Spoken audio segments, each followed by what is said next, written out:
Hello and welcome to News Today on KBS World. It's Monday, January 29th. I'm Luke Clary. KBS TV has learned that the hospital in Miryang, where dozens of people died in a fire and scores more were injured, was operating an intensive care unit with twice as many patients than it was approved for. 9 people were found dead on the 3rd floor of Sejong Hospital, where the ICU was located.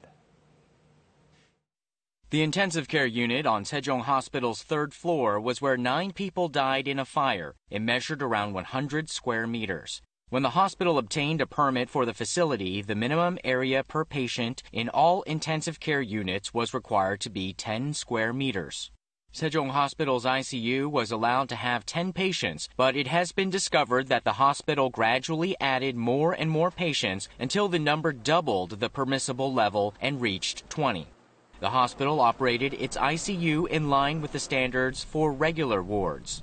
However, the Miryang Public Health Center says that Sejong Hospital has no ICU. 환자실이 없습니다, 거기에는. 의료법상의 시설 기준이 있거든요. 중환자실은 없습니다. Patients' rooms on the 2nd floor, where the most victims were found, were also overcrowded.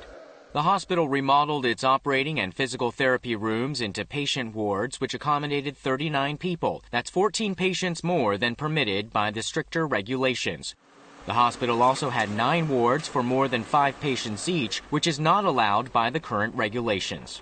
207호가 어디로 좀 기억이 되시나요? 여기 밑에가 응급실이고 밑에 불난다리. 이천인데 이렇게 돼 있어요. This is the reason the hospital is increasingly being blamed for having overcrowded patient wards, which led to a high death toll in the blaze.